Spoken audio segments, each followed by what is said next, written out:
as we talk about passion, the last event I came to 6-minute building stories, and I was emceeing, and the crowd was definitely not as lively as tonight. You guys are an awesome crowd, but there was one person out there. I was like, wow, that guy's wooing a lot tonight. He is fired up, and now he's giving a presentation. So I am very excited about Mr. Simon Husted. Now, Simon serves as a communications and marketing coordinator for Ready Bike Share, a micro-mobility program run by Buffalo-based nonprofit organization Shared Mobility Incorporated, and in partnership with Independent Health.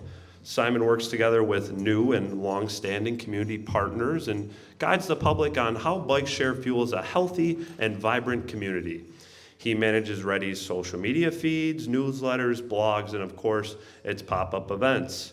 When not at work, he's often peddling an agenda for more walking, biking, carpooling, and taking public transit. Anything that shares space so more folks can enjoy and afford a revitalized, healthy Buffalo. Let's give it up for Simon Husted! Woo!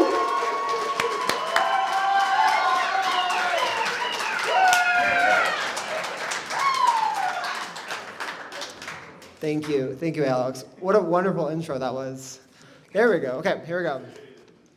Is everyone ready for a 6-minute biking story? Okay.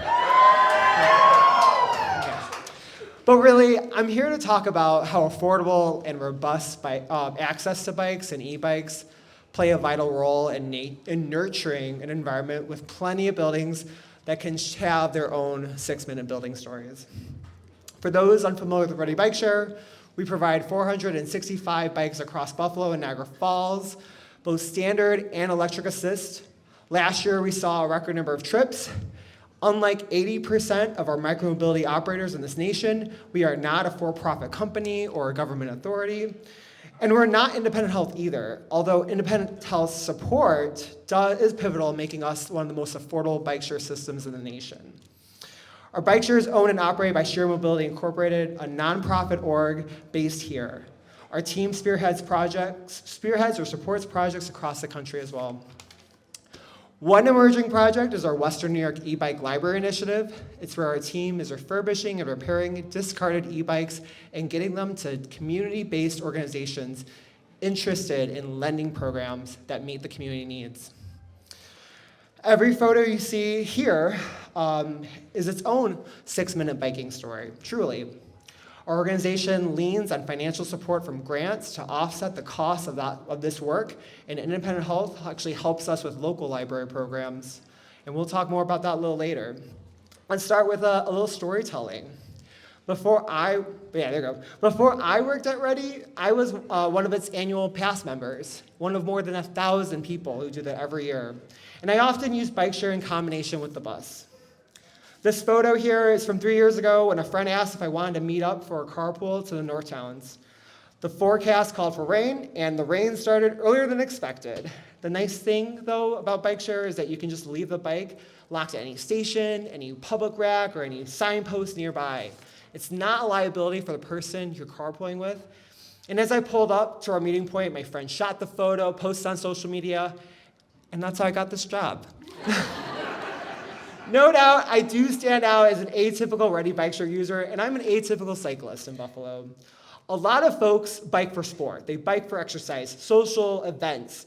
I bike because I'm done with people telling me, move to some other city if you want to find vibrancy. Let's make Buffalo a vibrant city. How about that? Guys, I got 6 minutes.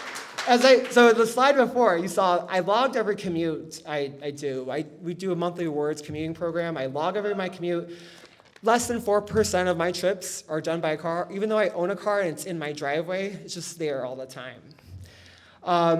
Let's find out how many other crazies are in this room. Raise your hand if you biked, walked, took transit here today, or if you met up with a carpool to do that.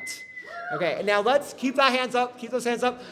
What if you wanted to do that today? If you wanted to do that today, raise your hand. If that was an option for you, great. Excellent, because not many people are like me, but I do know that a lot of people want to be like me. And that's not a narcissistic thing to say, right? Jokes aside, let's talk about another question. We don't invest enough in resources and stuff, but let's pose it to a different way. Should everyone have access to a park? Yeah, they should. Should everyone own their own park, though? Like, should they have their own park? We don't need public parks, right, if we did that. If we did that, though, then our city would be pretty boring. No one would be interacting with each other, and those parks would sit unused most of the time, 99%, and people would fall through the cracks. In America, we've done this with transportation. In order to have access to transportation, you must own a mobility device, like a car, a bike, a scooter, and you gotta store that. You gotta store it somewhere so it can sit there for 98% of the time. Someone like me needs access to use a car, but that shouldn't mean I need to own one and take on the sunken costs of it. Every bike in a bike share network does get used more than the typically bike owned by a person. And I would even say that even with my own bike. Here's a list of benefits. Oh, we already skipped over. Oh, well. So there's a lot of list of benefits of bike share, and there's one big problem with bike share. It just doesn't make anyone rich, okay, guys? It actually really doesn't do well when bike share is not supported by governments, not supported by partners, grants. We are seeing a moment of reckoning now where basically bike share operators that don't have that support are falling through the cracks. They're dissolving, they're filing for bankruptcy, and people are wondering, how is that possible when there's a record number of trips going on nationwide? Why there's more micromobility options and usage going on, but somehow the users can't pay that full cost. Uber in 2020 cut out bike share, cut out micromobility. And they had thousands, tens of thousands of bikes they were gonna just throw in the landfill, essentially, if they couldn't find a new home. I'm so proud of my boss, Mike, who was like, let's take as many as we can, and we can retool it, and we can find a new home for them. And we've been doing that ever since. I skipped around, guys, so I think a lot of people would say, well, if we do e-bikes and we just loan these out for free, aren't they gonna cut into the sales of bike share? Aren't people who are gonna normally use bike share lose out? Then, you know what? That's fine, because we shouldn't be profiting or making any money off of people who need mobility options. Hold on. Users may, I don't even know where I went, but, and if we're going to make cities livable, we need to invest in services that allow people to share more crucial space together. Thanks.